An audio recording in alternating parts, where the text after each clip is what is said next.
Announcing the arrival of His Excellency President Ferdinand Bongbong Marcos Jr.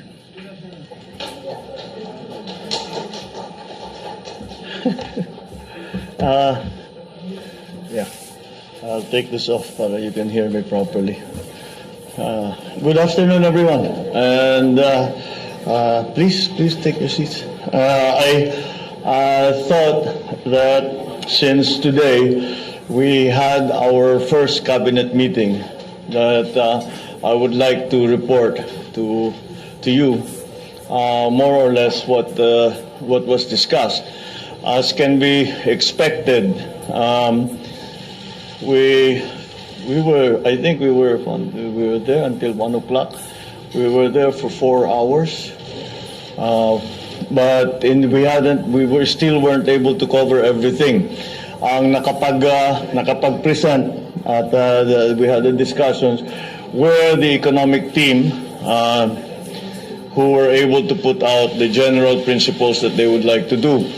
Then followed by Inday Sara, who gave her ideas on how we will return slowly to face-to-face in the face-to-face education in the next semester. After which we talked with the Department of Transport at great length about some of the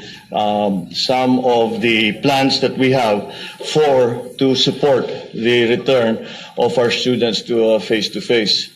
So that's generally what was spoken about. Hindi kami natapos simply because there was so much to talk about. So I am planning perhaps for the next 2 or 3 weeks to accelerate the number of cabinet meetings, baka 2 a week muna. Hanggat maliwanag na, it's important to me that the entire cabinet understands what it is we are trying to do, how we are going to do it, what the timetable is, and how it all fits together. And that's what we made a good start on today. Before that, yesterday, as I'm sure, as you have reported, I went to the Department of Agriculture so that I could also get a good idea of exactly what needs to be done. Because as I have stated so many times, the problems in the agricultural sector are primary to all that we are hoping to do. We cannot do many of the things unless we can see that the agricultural sector has strengthened. Food supply is such an important part. It is an existential part of our work, and so that is something that we have to be very, very careful with and attend to properly. As has been reported, essentially what we spoke about were the concerns that we have immediately, the immediate concerns that we are facing I'm talking about 6 months, the next 6 months, the next 2-3 quarters. Yun ang aming pinag-uusapan na pag sinabi naming immediate. And that, of course, when I was in the Department of Agriculture, that was mostly concerned with the food supply in the next 2 quarters. I'm sure you are all aware of what's happening around the world. You have all seen the effects of the increasing food prices to all consumers everywhere. And this is what we are anticipating could happen if we are not well prepared. Many of the elements and many of the variables that have caused this food price crisis, there is enough food, but the price is too high. The food price crisis, many of the elements, if not all, have been variables over which we have no control. But nonetheless, we still have to feed our people, and so we still have to find strategies to make sure that those who are in need are supported by the government as best as we can do. So that is this, and then there is of course the long term. In the Department of Agriculture, where I talked about rebuilding the value chain from from the research and development all the way to the retail, which is something I think I've been talking about ad nauseum already. I don't know if you need for me to explain it all again, but it really is just to ensure food supply in the Philippines at a price that is actually affordable. Because we always have to remember, it's all very well having food supply, but if no one can afford it, it's still not hindi pa rin tayo nakatulong sa taong bayan. So those are the things that we discuss. In the cabinet meeting today, parang ganun din eh. We talked about immediate concerns, and then we had to talk about long-term concerns. Because that is, we're trying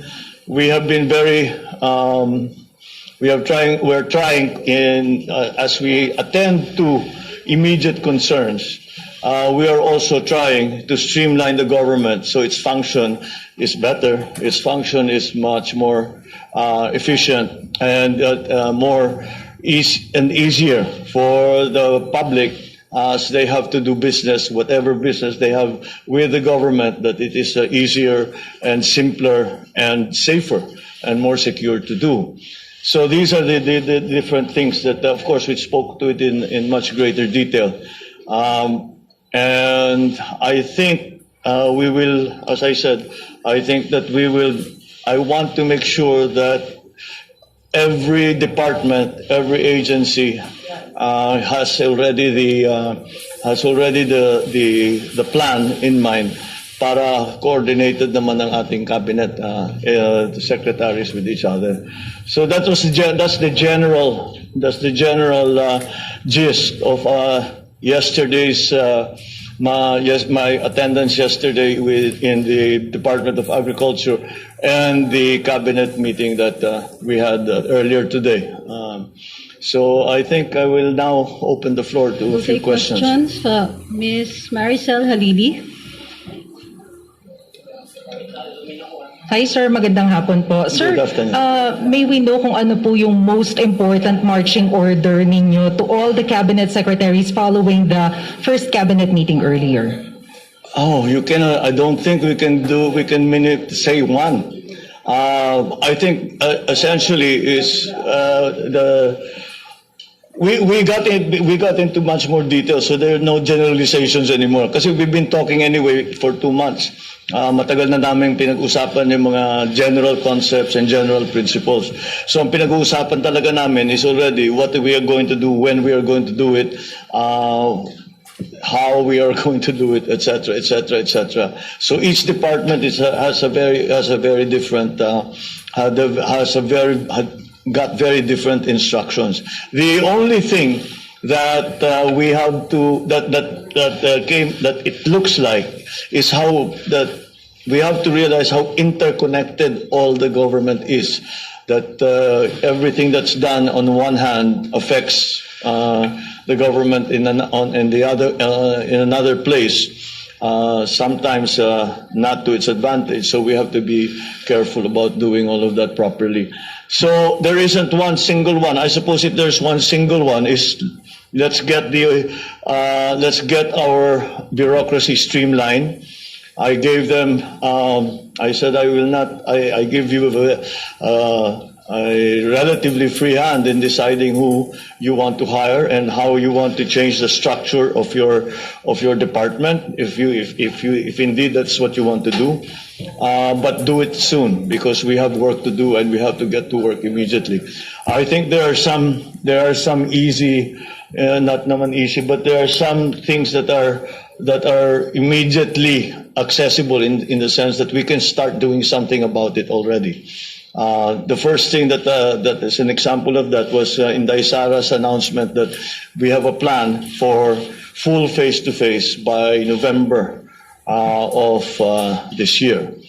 September, we will start a phased face-to-face schooling. And that face-to-face will end up in early November as already 100% attendance ng mga bata. Kasama dyan, we have to talk about also vaccination, etc., because there are going to be some issues that will be raised. So, as usual, I guess if I'm going to single out one instruction, that quickly, let's get this done quickly. As usual, we're nagmamadali. Of course, we're careful, but we're always in a hurry because we have to get much done in very little time. Sir, on other issue, are you going to have a meeting, sir, with Chinese Foreign Minister Wang Yi? And if you're going to meet with him, what will be the agenda? What will be the talking points, sir? Well, it's the usual agenda yes, I will meet with him, and the agenda, I am sure, will be to strengthen ties between China and the Philippines, and of course, to find ways to work to resolve the conflicts that we have. And one of the ways that I have consistently suggested is that we have our relationship not only on one dimension, yun lang West Philippine Sea. Let's add to that. Let's have the cultural exchanges, educational exchanges, even military, if that will be useful. Of course, the GTG has always been there. The private sector joint ventures have also been there. But I think that the more we do of that, the more it will help resolve the issues. I will also mention that it's an important player, an important actor in all of this in the region, in terms of the regional geopolitics, will be ASEAN and even APEC, because they have an interest. They are stakeholders in this. So I think we can say that we need for those for ASEAN especially to be active for their member countries. So it's essentially always trying to find ways to improve relationships. And we have many proposals to them, in the sense that, as I said, we would like for us to increase the scope. Wag lang yung West Philippines yung pinag-uusapan ng China at saka Pilipinas. Let's do other things too, and that way it will normalize our relationship. Sir, sorry, last na lang po on my part. When will be the meeting, sir? When will be? The meeting. I'm not sure. When is he scheduled to? Wala pang schedule yata eh. Okay. Thank you, sir. Thank you. Let's keep it down to one question each para makarami tayo. Mr. Neil Mercado, Inquirer.net. If you're not here, the question was, inflation rate soared to 6.1%, the highest since October 2018. Does the President have any concrete plan to address this? Paano matutulungan ng mga Pilipino umaaray na sa taas ng presyo ng bilihin? Yes, of course, the inflation rate is a problem, not only in the Philippines, but everywhere. Our inflation rate, anong pinag na inflation rate? Right now, What did the... 6.1. 6.1? I think that I will have to disagree with that number. We are not that high. We have crossed our targets were less 4% or less. Unfortunately, it looks like we may cross that threshold. Tatawid tayo sa 4%. That's why again we have to think about interest rate levels. But there is a conflicting force in that exchange rate levels. The United States, the dollar, has gained in all against all currencies. So the dollar has gained against all currencies. The specific effect is that it actually will start to be part of it will be part of the components of the inflation. So we are having to be careful, because essentially our economic policy right now, our monetary policy right now is essentially to use interest rates to control the inflation rate. We are not looking specifically to the exchange rates. Now, what we are talking about, what we are specifically talking, what we are targeting is the inflation rate. So that's what we are doing. The increase in commodity prices are again something that happens. That the forces that have pushed the commodity prices up are again beyond our control. Much of our inflation is actually imported inflation. It is imported because it is the inflation on the products that have suffered inflation that we import. So sumama na yung inflation nila dun sa atin. So we have to when we analyze, we have to make those categorical differences so that to better understand really what the situation is. Ivan Mayrina, GMA7. One question, please. Mr. President, what support can the transport sector expect from the administration? Do we expect more or continued fuel subsidy? At gayon din po sa mga pasahero, what can they expect? Patuloy pa rin po ba yung libreng sakay? At i-expand po ba ito? Thank you. Okay, good. I'm glad you asked. We just discussed that we are going to try not only to continue the fuel subsidies for the transport sector, but to expand it to include the tricycles, which up to now have not been included. And so we talked about in the cabinet meeting. We talked about the funding, where it can come from, and how we are going to manage how we are going to manage the funding for the additional fuel subsidies. We have enough budget, I think, to last for most of this, for this year and a little bit beyond. But we still have to find that. We have to find that money if we're going to continue. The libreng sakay. What we have done is we will continue the libreng sakay. But we are going to stop the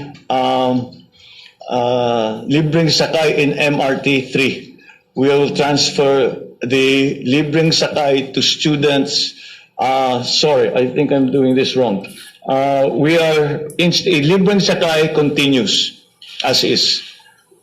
That continues. But what we are going to do is we are going to do a program for the students, because if they come in, we will fully subsidize first their pamasahe. We'll phase it out because we cannot afford to keep that going.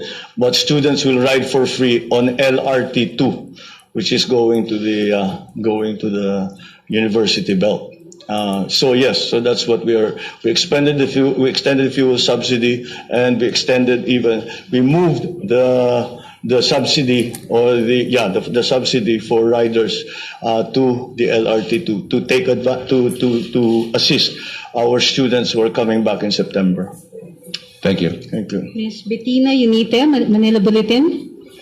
The question was, is there an immediate directive from the President after the DOH reported more than 7,000 cases of COVID-19 in the past week? Yes. So far, I think we are still, because if we look at where we started, we still have the capability to handle the new COVID cases. Luckily, when we should not look at the number of COVID cases in the same way as we looked at them in 2020 and 2021, because this is Corona, this is Omicron. This is Omicron. Omicron is very different. It's a little contagious, but it does not hit us hard.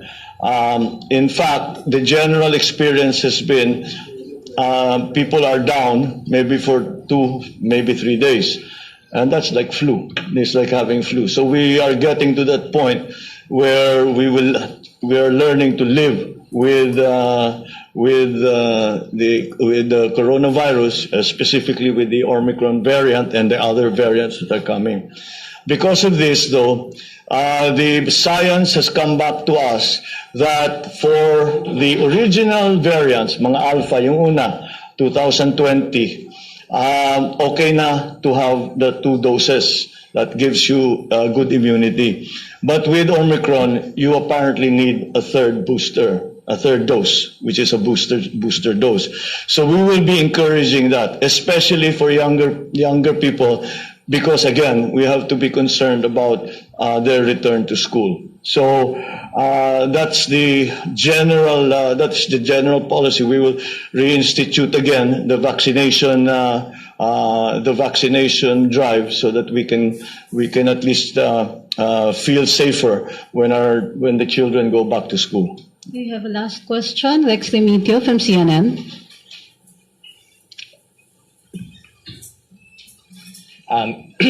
Mr. President, magandang hapon. Good afternoon. Okay, let's go to agri, no? And agriculture. Yes. So I understand that your desire is to lower prices of food, right? So are you inclined to approve additional import volumes for rice, chicken, sugar, to bring down prices? And if you have any indicative volume that you're looking at? It has been used, importation has been used as a price stabilization measure. I don't think that is the primary reason for the importation that we'll do now. As a matter of fact, we are going to try.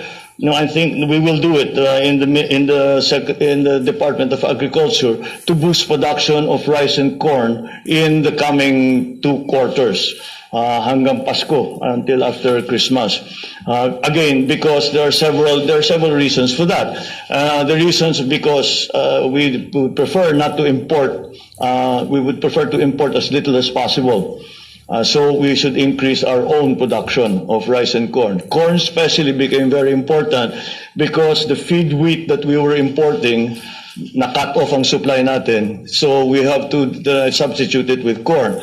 This season, the corn growers were able to come together and provide sufficient feed for the broiler production. But we still have to increase production of corn to ensure that supply, because there's corn for food and there's corn for feed. So if we are able to increase production sufficiently, then hopefully the importations. We really do not. It's not really an import substitution measure. It is a strategic food supply measure. But of course, if it's nagkaka-import substitution, that's not necessarily a bad thing. So that's the plan. Ang sa protein side, yun medyo tayo pilit tayo because when it comes to pork, yung ASF talaga natin hindi natin makontrol for various reasons. So we still have to import a lot of the pork products, not necessarily but on the broiler side, for the chicken production, broiler production, we will also still have to import because nagka-problema na naman tayo sa feed. Nagkaka-problema na naman tayo sa food supply nung mga and yung production natin is not sufficient again. And that's why this is really the reason. If you look at it, our production is not sufficient in pala, it's not sufficient in corn, it's not sufficient in livestock, it's not sufficient in fisheries. That is why I made agriculture the highest priority of everything that we are doing. Because you cannot build a strong economy unless you have a foundation of a robust agricultural sector, which assures food supply, even in emergencies. And that's what we're working towards. Yan yung mga long term. Yung mga short term, yung sinasabi ko, increase production for the rest of the year, habulin natin yung last planting for this year. They will mill siguro, they'll harvest soon, they will harvest towards the end of the year, they'll mill soon after that. So baka mahabol natin yung food supply problem doon. But still, those are short-term solutions. We need long-term solutions that can take care of this problem. We no longer take care of the symptoms, we take care of the disease. And that's what we're trying to do in Agri. We have a ways to go. There are elements kasi ng value chain na nandyan eh. Pero they're not part of a process. They exist standalone sila lahat. So, diyan ang gusto natin gawin, buuhin natin yon para may savings yan eh. When you vertically integrate, to use the technical term, when you vertically integrate, ang daming savings all along the line. And that's hopefully gets to the point that we can retail these agricultural products at a good price that's affordable to people. Thank you, Mr. President. Thank you. Thank you very much. Thank you all very much. I hope we were able to answer at least some of your questions. Maraming salamat.